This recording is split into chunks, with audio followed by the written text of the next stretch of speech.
ಪ್ರಕೃತಿಯಲ್ಲಿ ಎಂತಹ ವಿಚಿತ್ರಗಳು ಬೇಕಾದರೂ ನಡೆಯಬಹುದು, ಎಂತಹ ವಿಸ್ಮಯಗಳು ಬೇಕಾದರೂ ನಡೆಯಬಹುದು. ಅಂತಹ ವಿಚಿತ್ರಗಳು ನಮಗೆ ಇಂದಿಗೂ ವಿಸ್ಮಯಕಾರಿ ರೀತಿಯಲ್ಲಿ ಕಾಣಸಿಗುತ್ತವೆ. ಹಾಗೆ ವಿಚಿತ್ರ ಎನಿಸುವ ಇಲ್ಲಿನ ಕಲ್ಲು ಬಂಡೆಗಳ ವಿಷಯವೇ ನಮ್ಮ ಇಂದಿನ ದೇವರ ಆಟ.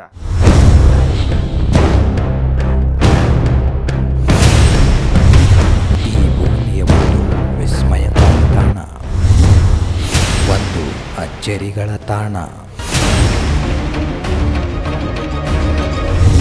ಅಂತಹ ಅಚ್ಚರಿಗಳ ತಾಣವಾದ, ವಿಸ್ಮಯಕಾರಿ ತಾಣವಾದ ಈ ಭೂಮಿಯ ಮೇಲೆ ಏನು ಬೇಕಾದರೂ, ಎಂತಹ ವಿಚಿತ್ರಗಳು ಬೇಕಾದರೂ ನಮಗೆ ಎದುರಾಗಬಹುದು.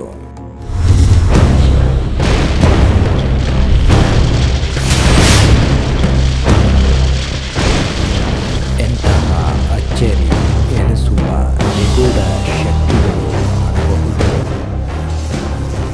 ಅಂತಹ ಕಾಣಸಿಗುವಂಥ, ವಿಸ್ಮಯ ಎನಿಸುವಂಥ ಈ ದಟ್ಟ ಅರಣ್ಯದ ಮಧ್ಯದಲ್ಲಿರೋ ಈ ಬೆಟ್ಟದಲ್ಲಿನ ಕಲ್ಲುಗಳು.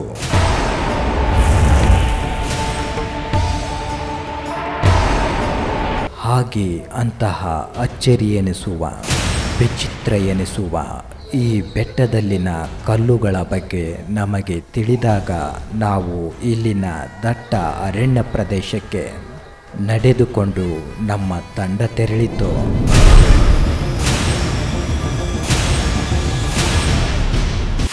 ಹಾಗೆ ನಾವು ಇಲ್ಲಿನ ಅರಣ್ಯ ಪ್ರದೇಶಕ್ಕೆ ನಡೆದುಕೊಂಡು ಪ್ರವೇಶ ಮಾಡುತ್ತಿದ್ದಂತೆ ಆನೆಗಳು ಶಬ್ದ ಮಾಡಲು ತೊಡಗಿದವು.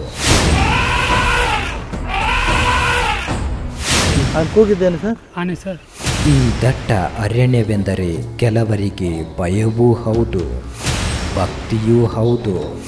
ಹಾಗೆ ವಿಸ್ಮಯಗಳನ್ನು ಸೃಷ್ಟಿಸಿ ಚಮತ್ಕಾರಗಳನ್ನು ಮಾಡುತ್ತಿರೋ ಇಲ್ಲಿನ ಒಂದು ವಿಸ್ಮಯಕಾರಿ ಕಲ್ಲು. ಈ ಅರಣ್ಯದಲ್ಲಿರುವ ಈ ಒಂದು ಕಲ್ಲೆಂದರೆ ಸಹಸ್ರಾರು ಜನರಿಗೆ ಭಯವೂ ಹೌದು. ಹಾಗೆ ಇಲ್ಲಿಗೆ ಬರುವಂಥ ಜನರು ಈ ಕಲ್ಲನ್ನೇ ನಂಬಿ ಜೀವನ ಸಾಗಿಸುತ್ತಿದ್ದಾರೆ. ಇಲ್ಲಿನ ಒಂದು ಕಲ್ಲಿನಲ್ಲಿ ವಿಸ್ಮಯಕಾರಿ ಶಕ್ತಿ ಅಡಗಿದೆ.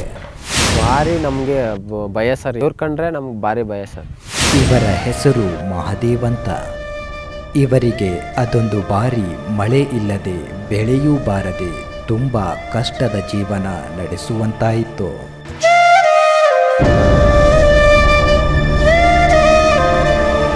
ಕೆಲವೊಮ್ಮೆ ಇವರು ಬೆಳೆದ ಬೆಳೆ 6 ತಿಂಗಳು ಸಹ ಬಳಕೆಯಾಗದೆ ಉಪವಾಸ ಇರುವಂತಾಯಿತು. ಕಷ್ಟ ಆಯಿತು ಸರ್. ಫಸ್ಟೆಲ್ಲ ಯಾವ ಥರ ನಮಗೆ ಸರಿಯಾಗಿ ರಾಗಿನೇ ಆಯ್ತಾ ಇರಲಿಲ್ಲ. ನಾವು 5-6 ಜನ ಗಂಡು ಮಕ್ಕಳು ಸರ್, ಕಿರೋಜ್ ಹೇಳ್ಬೇಕು. ನಮಗೆ 1 ವರ್ಷಕ್ಕೆ ಬೆಳೆಯೋದನ್ನ 6 ತಿಂಗಳಿಗೆ ಉಣ್ಕೊಳ್ಳೇವಿ ಸರ್. ಮಳೆ ಇಲ್ಲದೆ ಬೆಳೆ ಬಾರದೆ ಕಷ್ಟದ ಜೀವನ ನಡೆಸುತ್ತಿದ್ದಾಗ ಇವರಿಗೆ ನೆನಪಾದದ್ದು ಇಲ್ಲಿನ ವಿಸ್ಮಯಕಾರಿ ಕಲ್ಲು. ಅಂತಹ ಸಮಯದಲ್ಲಿ ಇಲ್ಲಿನ ಅರಣ್ಯದೊಳಗೆ ಬಂದು ಈ ವಿಸ್ಮಯಕಾರಿ ಕಲ್ಲನ್ನು ಬೇಡಿದ್ದು, ನಮಗೆ ಇರುವಂಥ ಕಷ್ಟವನ್ನು ಹೋಗಲಾಡಿಸು, ಸುಖ ಜೀವನ ನಡೆಸುವಂತೆ ದಾರಿ ತೋರಿಸು ಎಂದು ಕೇಳಿಕೊಂಡಿದ್ದು. ಹಾಗೆ ಕೇಳಿಕೊಂಡ ಕೆಲವು ತಿಂಗಳುಗಳಲ್ಲಿ ಉತ್ತಮ ಬೆಳೆ ಬೆಳೆಯುವಂತಾಗಿದ್ದು, 1 ವರ್ಷ ಬೆಳೆ ಇಲ್ಲದಿದ್ದರೂ 3 ವರ್ಷ ಜೀವನ ನಡೆಸುವಂಥ ಬೆಳೆಯನ್ನು ಬೆಳೆದು ಸಂಗ್ರಹಿಸಿ ಇಟ್ಟುಕೊಳ್ಳುವಂತಾಗಿದ್ದು. ನಮ್ಮ ಅಪ್ಪನ್ನೇ ಅಂದ್ಕೊಂಡ್ಮೇಲೆ ಇವಾಗ 3 ವರ್ಷ ಮಳೆ ಇದ್ದವರು ನಾವು ಜೀವನ ಮಾಡ್ತೀವಿ ಅನ್ನೋ ಕೆಪಾಸಿಟಿ.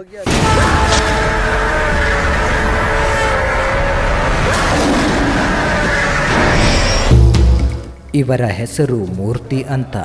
ಇವರು ಸಾಕಿದಂಥ ದನಕರುಗಳನ್ನು ಮೇಯಿಸಲು ಕಾಡಿಗೆ ಹೋದಂಥ ಸಮಯದಲ್ಲಿ ಎಷ್ಟೋ ಬಾರಿ ದನಕರುಗಳು ಕಾಡಿನಲ್ಲಿ ತಪ್ಪಿಸಿಕೊಂಡು ದಿನಗಟ್ಟಲೆ ಮನೆಗೆ ಬಾರದಿದ್ದಾಗ ಇವರು ಆಗಮಿಸಿ ಬೇಡೋದು ಇಲ್ಲಿನ ವಿಸ್ಮಯಕಾರಿ ಕಲ್ಲನ್ನು.